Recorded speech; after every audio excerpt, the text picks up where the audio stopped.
everyone. Leonard Hayhurst of the Nitty Gritty Wrestling Podcast, also available on YouTube. I'm here in Chillicothe, Ohio at the Glory Days Bash, brought to you by World Classic Big Time Professional Wrestling. I am without my usual co-host, Chad Webb, but with the legend that is Sam Houston. Hey, Long-time listeners might know that we did a spotlight episode on Sam after I saw him wrestle an indie show in Lancaster, Ohio. And he and his wife found it and loved it, and we were so appreciative of him reaching out to us and wanting to do something with us. So we're going to do a more long-form interview part of the podcast at some point, but this is just a little sampler with Sam as we're outside the building here shortly before the show starts. And it is cold, so we're not going to be long and the sun's going down. So Sam, as I mentioned, we were at a fan fest today. He was signing autographs, taking pictures, meeting the people. What do you like about doing something like this? I like making people smile and laugh and brighten up their day a little bit, you know, and sitting there and talking to them and praying with them sometimes and just whatever, seeing what's going on, you know, because they took the time out to come see me. So it's, you know, my time to give back to them. And you're wrestling here tonight, and I know some people who listen to our show or I talk to are kind of surprised that you're still working at this, that you're still wrestling. So why are you still getting in the ring at this point in your career? Because I love it. I mean, professional wrestling has been my whole life. I mean, the shows have been done. I don't watch the shows, and let me go ahead and first say this: interviews and stuff like that, shows about me, I hardly ever watch. So because people are going to think what they want to think. I'm a changed man from what I was in the 90s or the 80s or what have you. I've got an epic life. You know, I was almost eaten by cannibals twice. Twice? Yeah, twice. I opened up for The Who twice. I get to sing with David Allan Coe a lot. You know, I've been blessed with a lot of stuff, you know, being able to be at the right place at the right time a lot of times. I rolled out of the ring, hadn't been in the ring in 7 years. I rolled out of the ring in Las Vegas after 15 minutes of a hard match with Sin Bodhi. I hadn't been in the ring in 7 years, and I gotta say it just like he did. Chris Christopherson, the Highwayman, got up. He was sitting on the front row, got up, got right in my face, stuck his finger in my face. He said, "You're the real shit, man." What? That's like winning a world title. You know, I mean, and I love being at these things because just the way that I felt when Chris Christopherson did that to, you know, gave me a compliment. If I can do something like that to help somebody out, I want to. Now, you mentioned you're a far different man than you were before. What if you could go back in time and talk to Sam Houston of 1983? So we're going back 40 years. What would you tell that kid? Okay, your ribs are great. You're funny as hell. Quit drinking. Just quit drinking. Just say no. You can do it. You know. But a lot of times, what happened to me was I wasn't strong enough. I tried. And I didn't have it in me. It took the death of my mom.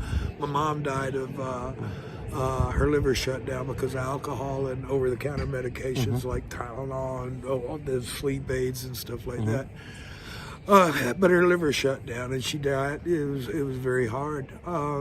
So that's what gave me the strength to say no and draw the line in the dirt and say I'm never going to do it again. And you mentioned your faith, and we talked about that a little bit on the show, that we know that you did a song and that you've done things. So how important has, I guess, it would be refinding your faith in God and finding that path? How much has that helped you to get to where you're at now, your faith? Well, that's got to be number one in your life. You know, number one in my life is my God. Then after that, there comes my wife and family. You know, it's got to be the top three like that. You know, if you put your faith and your trust in Him, you will come through. I should have died 1,000 times already. I've been pronounced dead several times.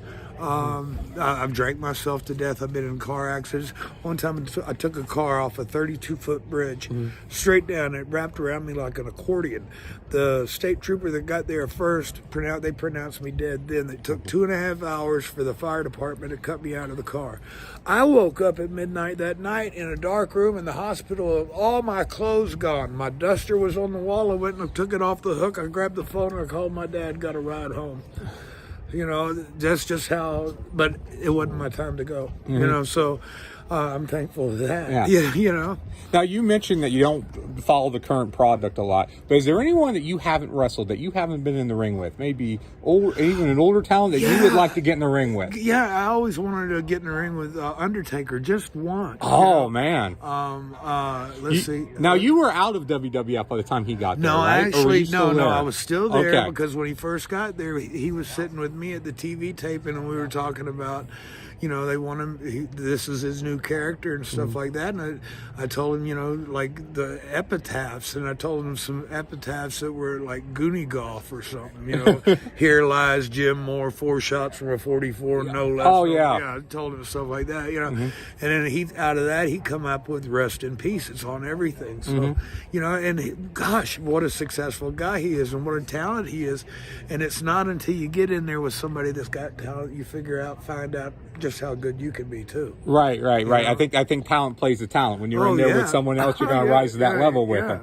Now we've done about 6 minutes. Like I said, it's cold and the sun's going down, and this is just a teaser. Everything that Sam mentioned, we're going to talk about more when we do a full show with him. We're going to get that worked out. Is there anything you want to say to the folks before we sign off here, Sam? I want to thank you. You know, like I said, I usually don't watch the interviews and stuff like that, but Kim, my wife Kim, saw your interview, and she said this one was really good. So I want to encourage all your followers or fans and everything. Please share this, because I've already introduced him today to some other people. Yeah, so, Big Cat Curtis Hughes. I also talked to Nikita Koloff and Bill Apter and a few others, and hopefully, and Sam's going to maybe get us some contacts on some other people he mentioned to me, so we might be able to do more of these types of interviews and more of the full interviews with these guys as we go. So I really appreciate that Sam liked what we did on him, and that he's willing to give me a few times here today. That was cool. That's what we try to do. We try to be fair and honest, because we're fans that love this stuff ourselves. It's kind of like, okay, like if I was a dog, you know, and I did something on the carpet, and then you hit me